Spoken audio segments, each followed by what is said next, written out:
Hello, everyone, and welcome to the webinar. My name is Juniper and this is Nancy Pohl. This webinar is one in a series, the first in English in a series being offered by PhiLab, the Montreal Research Laboratory on Canadian Philanthropy. And the PhiLab has been working for the last 2 or 3 years on producing new research and working papers exploring issues related to foundations, grant-making foundations in Canada. And so for the webinar, we will present for about 45 minutes, and then we'll have 15 minutes for questions, which you can write in the discussion box in the webinar program. So you can write questions at any point, but we'll probably save them until the end to respond.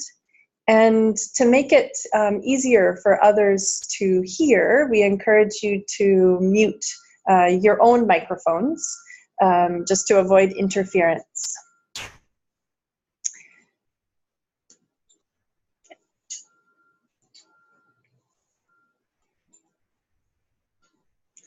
So, as I said, my name is Juniper Glass. I am one of the researchers working with PhiLab, and I've done a couple of projects with the Research Center, and this is one of them that was very exciting to talk to a number of stakeholders in the foundation sector in Canada. I am a consultant, worked for many years in nonprofit organizations to support managing their, communications and fundraising and strategy. And now I am a consultant working mainly with foundations and networks of foundations. And I'm Nancy Pohl, and I'm also doing have been doing and am still doing some research mandates with PhiLab. And I also work as an independent consultant as well. And so in my previous life before becoming a consultant and currently, I do evaluation, planning support, and coordination support for collaboratives, including funder collaboratives. So this study that we're going to be talking about today was carried out as part of a SSHRC-funded research development project from 2014 to 2017. We did the study last year, and the overall SSHRC project is called Social Innovation, Societal Change in Canada's Grant-Making Foundations, an agenda of research networking and knowledge mobilization. One of the project's research clusters was devoted to the subject of grant-making foundations collaborations. And we produced two documents. That were intended as complementary. And so that's what we're going to be talking about today. One was a literature review, and one was a landscape scan where we spoke to key informants in Canada. So the literature review, as you can see, we reviewed 111 sources from the scholarly and grey literature across Canada, the US, and Europe. And for the landscape scan, we spoke with 23 key informants. You can see in the presentation the distribution of where these key informants were working and what type of scope and scale. About 18 of them were currently involved in collaborations between foundations. So it was a good cohort from across the country, and people working at different scales. So we're going to talk for the next 40 minutes approximately about what came out of this study. First of all, just to frame it, what do we mean by collaboration? We're using the term here to refer to any instance where foundations voluntarily work together towards a common purpose. So this encompasses a broad range of practices, which we'll explore further along. We're only focusing here on collaborations among foundations, where foundations are the major players, not on broader collaborations involving a number of different actors where foundations might be there, but in the numerical minority. So collaboration, as we're talking about it, is not new. But there's been a surge in interest in recent years. And here we have a couple of examples. Already 5 years ago, it was the topic of the Philanthropic Foundations Canada conference. And Grantmakers for Effective Organizations, or GEO, has been also hosting a number of conferences and producing a number of publications over the past several years. So I just put one up there as an example. And why this interest? Well, it follows the trend towards strategic philanthropy. That is to say, a shift away from a traditional responsive approach to grant making towards a position that assumes more active responsibility for identifying and framing problems, as well as for designing strategies to address them. And as part of this, collaboration has come to be seen as a way to tackle complex problems. There's a recognition that in order to do that, you need to work with others. One influential publication that came out about 7 years ago, just to pull a little quote from it, it said that funders may not legally need to work with others, but if they hope to achieve significant impact on their communities, let alone on really wicked problems, they'll have to.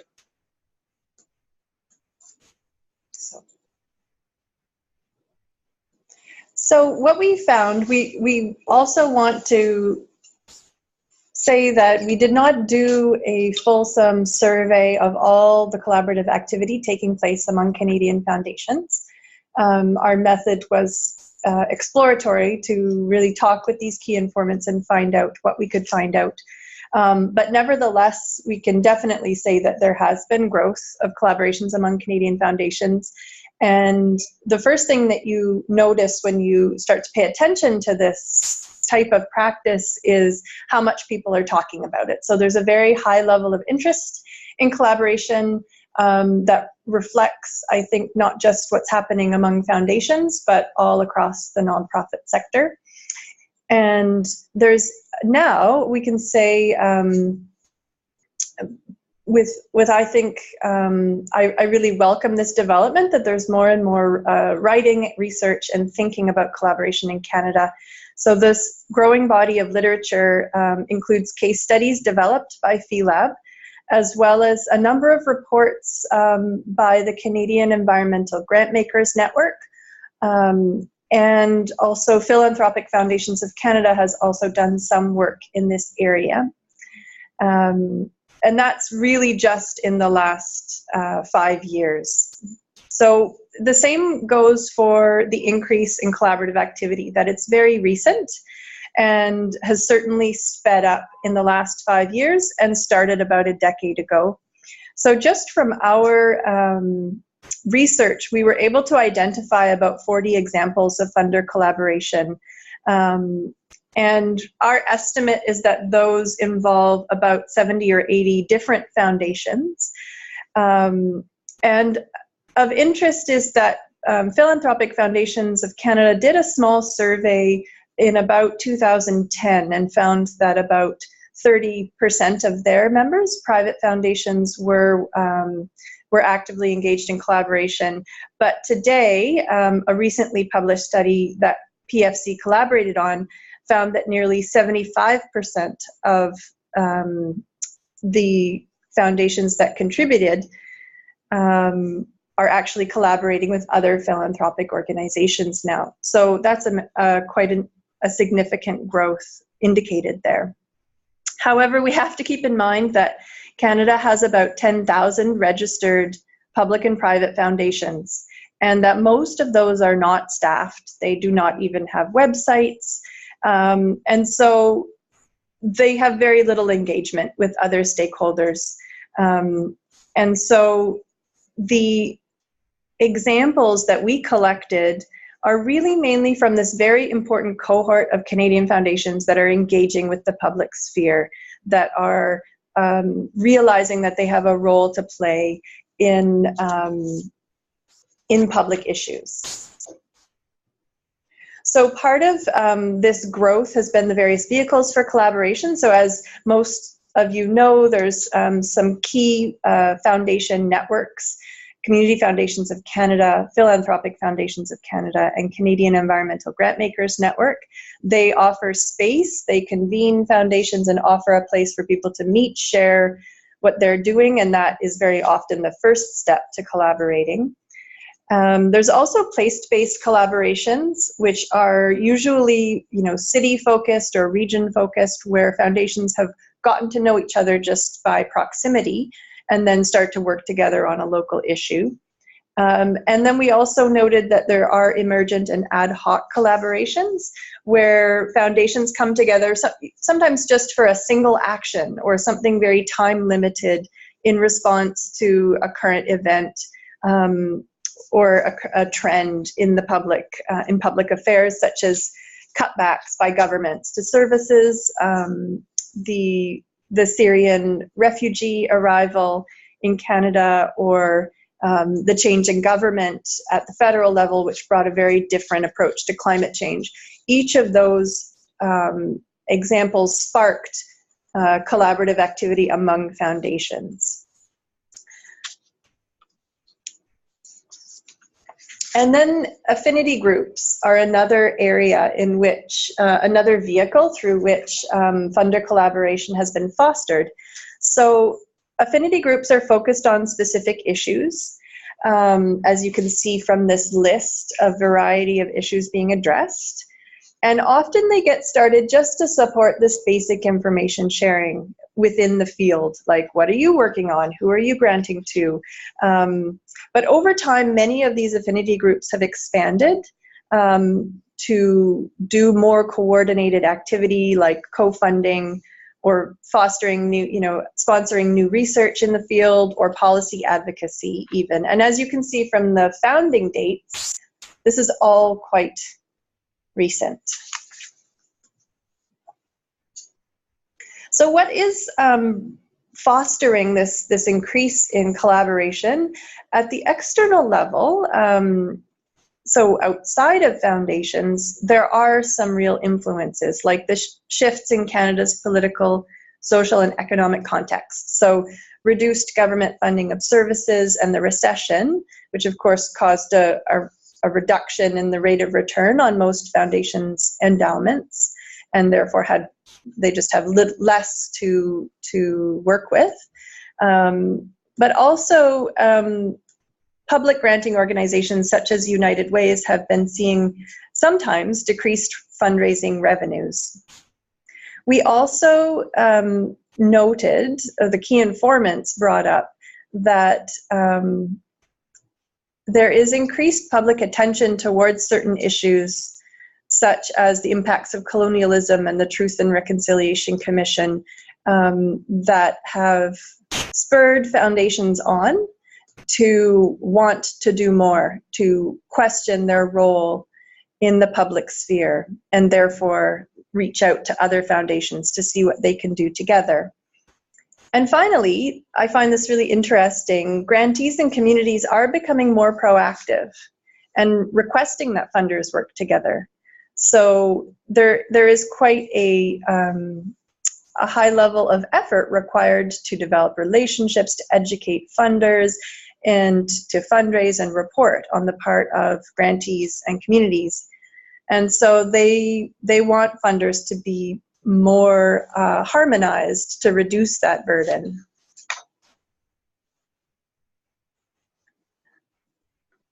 And so on the foundation side, what are the motivations? So this was one of the key questions that we had, is why are people collaborating? Why are foundations working together? And we found 5 key reasons, many of which were reflected in the literature.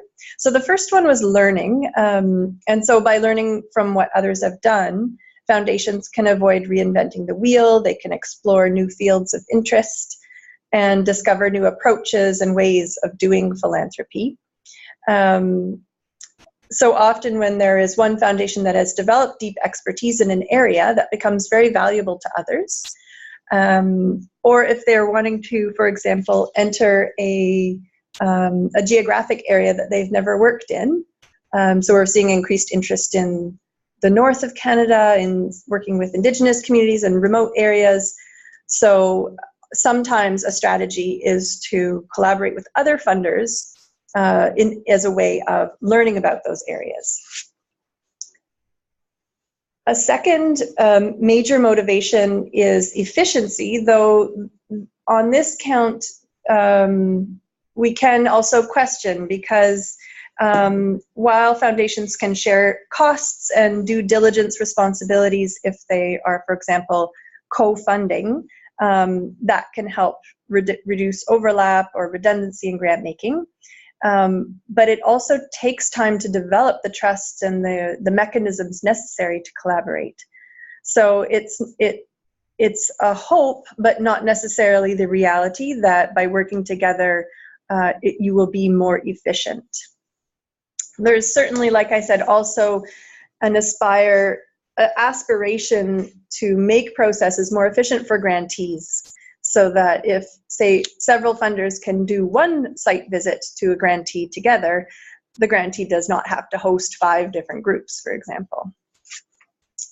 A third reason, and I think this is the biggest, or at least the strongest motivation, is to increase impact.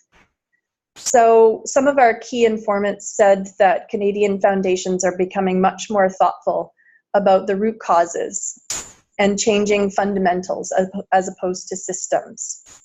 And more foundations are understanding that they would have more impact, and they would go further, making a difference on a social problem if they worked together more. So one foundation can't do a lot necessarily, and so this is part of this motivation. There's also an interesting aspect to the opportunity to leverage the different capacities of each foundation. For example, if one has more financial resources but a lot of bureaucracy, and another is able to act more quickly but has less to invest in grant making, they can each bring complementary strengths to the collaboration. A fourth reason is influence. So foundations are starting to seek to have greater influence with key stakeholders, for example, in the policy arena, or even with other funders, trying to build more support in their issue area. And so this purpose was quite significant in the literature that comes mainly from outside of Canada, but our key informants did not tend to mention it. We do have some examples of policy influence collaboration in Canada, but this was not what came to mind when we asked foundations why they collaborate. And finally, mitigating risk was something that was mentioned by several key informants, but on the contrary was not a prominent theme in the non-Canadian literature. So boards, donors, and sometimes staff are cautious, often cautious about trying new things. And so we heard many times over that aligning with other foundations is a safe way in, a safe entry point when exploring working in a new geographic region, an issue area, or trying out a new practice. So collaborations among grant-making foundations take a range of different forms, and these are developed to fit these different purposes that we just took a look at. These forms can be placed along a continuum. At the one end, you have lighter touch collaborations in which participants generally retain their full autonomy over their own strategy and granting priorities.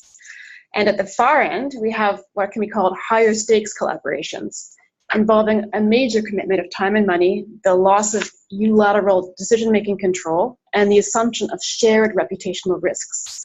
We'll take a closer look at a number of these forms and examples in just a moment. So this on this continuum, there's some correlation to the complexity of the challenge or issue. With more complex issues, no one player has the answer or the solution, and no single entity has the resources or the authority to bring out change, and that's where we tend to see the higher stakes or the deeper forms of collaboration. One little caveat before we move along, this is a typology, so of course it doesn't perfectly capture reality. In fact, in reality, most actual foundation collaborations combine different purposes and take on hybrid forms that evolve over their life course. So when listening to the examples that we're about to mention in the next slides, You might find yourself disagreeing with the classification, and they may not be a perfect fit in all cases just for this reason, because many real-life examples are multi-purpose and shift over their lifespan. But these examples do fit the type proposed along at least one dimension. So moving on to the first, let's take a look at some examples with the light touch end of the spectrum, a focus on information sharing and knowledge production. According to the recently published study that PFC, Philanthropic Foundations Canada, collaborated on producing for the Global Philanthropy Project at the Harvard Kennedy School, 68% of respondents who indicated that they were collaborating indicated that they engaged in peer learning. So first we have alignment around information and knowledge. This is the most basic and formal expression of collaboration, coming together to share information about granting strategies or experiences in a particular field. So we have as one example the Affinity Group for Foundation Impact Investors. The image here doesn't actually refer to something that they've produced, it's just a reference point in this field.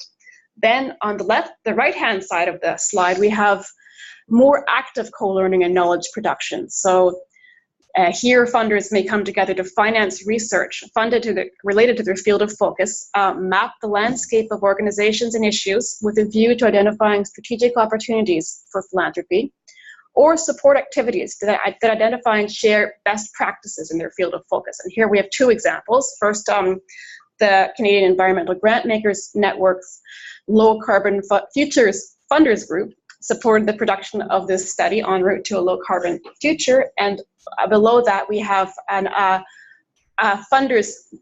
food funders group that also produced a landscape scan on opportunities around funding for sustainable food systems and food security. Next, we have collaborations for more efficient or effective grant making. And there are three broad types that we're going to cover here. First is alignment, coordination, and strategic funding, co-funding arrangements. And these range in degrees of formality. So informally, we have foundations responding to an opportunity or just seeking complementarity in a particular field. The example we're giving here is Canada's social innovation infrastructure has grown significantly over the last decade, largely due to the distinct but complementary initiatives such as SIG, Social Innovation Generation, supported by the McConnell Foundation, and the Ontario School for Social Entrepreneurs, supported by the Ontario Trillium Foundation. More formally, foundations might come together to discuss and set joint priorities while maintaining their individual granting processes. One example that we don't have illustrated here on the slide for lack of room is the BC Freshwater Funders Collaborative that focuses on 4 areas of alignment, including grant making aimed at ensuring effective implementation of the BC Water Act. Next, we have co-investment, which is that picture there on the right-hand side of the slide, where one foundation, often with a particular expertise or capacity, takes the lead to coordinate an initiative while engaging other funders. The example we're giving here is Montreal's Collective Impact Project, which is led by Centraide of Greater Montreal, the United Way here, and engages the funding contributions of 7 other foundations. And here the idea is that by combining financial and non-financial resources, the Collective Impact Project aims to intensify and ensure greater coherence to the support given to comprehensive community development and revitalization efforts pursued by neighborhoods in Montreal. Finally, the bottom of the slide, we have pooled funds, where participating foundations must reach agreement about one common granting strategy and one common set of priorities and processes. They have to invest their own time and energy in the collaborative's governance and adapt their own granting procedures to align with what has been jointly agreed. So here the example we're giving is the Northern Manitoba Food, Culture and Community Fund, where 15 funders, both public and private funders, have come together around an initiative that is focusing on increasing food security and economic development opportunities in Northern Manitoba. Finally, we have forms of collaboration that are not focused around grant making per se. So here, first of all, we have joint ventures, which involve the creation of a new entity, either for the purpose of granting or for operating particular projects in response to a perceived void in policy or practice, or to raise the profile of an issue. So first we have the example of the Canada's Eco-Fiscal Commission, where several foundations collaborated to fund the establishment of this. I'm also putting the La Maison de l'Innovation Sociale here in Montreal into this mix. It might be somewhere in the joint venture category. It's not purely a foundation creation, but two foundations did play a major role in setting it up. And its mission is to support the creation and implementation, dissemination of social innovation projects, connect them to each other, and work on removing barriers to the social innovation ecosystem in Quebec. Next, some foundations plan, coordinate, and jointly undertake policy advocacy on their own, as opposed to through funded grantees, in order to influence attitudes and debate about a policy issue of concern. So here, one example is the Early Child Development Funders Group, where 8 foundations published a joint open letter to urge Canada's politicians to recognize that early childhood education and care is a must-have element in building a more prosperous country. We also have a second example, which is a collective of Quebec foundations, that almost 30 foundations, that has been seeking also since 2015 to influence sort of public attitudes and debate around social inequalities in Quebec, and through that broader influence, mobilize a coalition around getting the government to adopt measures that where it assesses the impacts of its own policies on social inequalities. So what do we learn from all of this, and what are sort of guidelines and things that we can take into our practice in the foundation sector? So key informants were very enthusiastic about collaboration across the board, but they were also quite reflective and critical. So essentially, collaboration is not a panacea. As much as we're excited and enthusiastic about it, we need to go into it with awareness and reflection. So choosing to collaborate is a strategic choice. And so now what we'll do is present a few of the key insights and strategic questions that emerged from our research. So first among these is the question of preconditions, actually, to collaboration. So whether your organization is ready and has the right fit with a particular collaborative opportunity. So as Juniper just mentioned, funder collaboration is a strategic choice, and that individual foundations need to consider based on their own predisposition to collaborating, and based as well on the collaboration's potential relevance to advancing their own aims.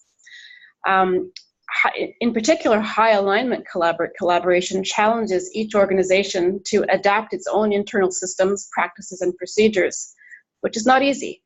These requirements can run up against the different cultures, institutional norms, accountability structures, and constituencies of participating organizations. So this is something to think about carefully before engaging in it. Some writings have spoken about a network mindset, the willingness, which can be seen as part of the predisposition to collaborate, the willingness to see your organization as one part of a larger web of activity directed towards a shared goal or mission, not the hub of the action, and to work alongside peers as equals, and willing to take a back seat when others are in a better position to lead. So we have some questions to maybe ask yourself before entering into a collaboration. What are the costs and benefits for our organization of working with others on this issue? It's important to weigh both. What specific role can our organization play within the collaborative effort? What's the added value of us being part of it? And do we have senior leadership buy-in so that our foundation can dedicate resources to this collaboration as appropriate? Does the person representing the foundation within the collaboration have the latitude to improvise, stretch, compromise, and innovate? So a whole other area that was that emerged in our discussions was around the time that it takes to build the relationships required to do collaboration well. So one of the key informants who manages multiple funder collaboratives said, don't be naive about how much time it's going to take to do it well. Investing in developing trust and confidence takes time. So it has to be seen as an investment. collaboration is not necessarily going to make life easier, not going to necessarily reduce the amount of time it takes to manage initiatives. And so obviously sharing information at the very least takes a certain amount of trust, and then imagine sharing programming and sharing financial investment in grant making requires even more. So a number of the key informants repeated to us the saying that if you want to go fast, go alone. If you want to go far, go with others. And we do think that this has a lot of truth in it. And I think that others who have experience in practice would say the same. So some of the key reflection questions are we willing to invest in building relationships within the collaborative? And how will we do that? So creating particular spaces, meeting in person, meeting with grantees, and sticking with it over time were all kind of key practices that were mentioned. And finally, what is our time frame? So if you want to get something accomplished very quickly, perhaps it's best just to go ahead and do it rather than having to build the consensus among the partners and get the buy-in from all the organizations involved. Next, we have issues around sharing power, control, and credit. So the more demanding forms of collaboration, in particular, such as pooled funding, require of partners that they compromise and relinquish some control over decision-making. So this might even entail a loss of participating foundations' own authority, brand identity, and ability to leave their stamp on ideas and grant transactions. And we have one quote here that speaks a little bit to that from one of the key informants. In fact, higher stakes collaboration, these deeper forms that require much more alignment of priorities or joint establishment of priorities and procedures, is still seen by many to be a counter-normative practice for foundations. It challenges the traditional attachment that foundations have to autonomy and their own ways of working. And one other respondent's experience speaks to this challenge as well, saying that he'd been involved in a collaborative effort where one of the partners claimed success as if no one else was involved, when in fact there is a big question of attribution here. In a collaborative, it's much more difficult to demonstrate individual foundations' impact. So you have to be prepared to back away from that a bit if you want to engage in these higher alignment collaboratives that are often addressing the more complex issues that no one player can address on their own. And then a couple of questions that to perhaps ask yourself before engaging in a collaborative is, our foundation prepared to invest in a collaborative initiative where our own brand would have to take a back seat? And how can we get our important constituents to see the value in this? Because beyond the staff, there are, of course, other stakeholders. There are board members, there can be the donor public as well, and everyone else also has to be prepared to see the value of acting in this way as opposed to promoting the particular visibility and brand of our foundation. And then a final area that emerged as very important and can raise a number of critical questions is around the relationships with grantees and how collaboration affects power dynamics. So we did not ask yet grantees, so that could be a future research project, but some of our key informants said that they had the experience of grantees perceiving a funder collaboration as confusing, as not transparent, or as an imposition, so quite differently than probably the funders intended it. So collaboration between foundations can actually amplify inequitable power dynamics with communities. And it can be confusing for grantees if it's not transparent, because the processes often of a funder collaborative, for example, the granting process, can be quite different than what single foundations have been doing before. And and what communities are used to. So some key questions. Well, first I'll read this quote.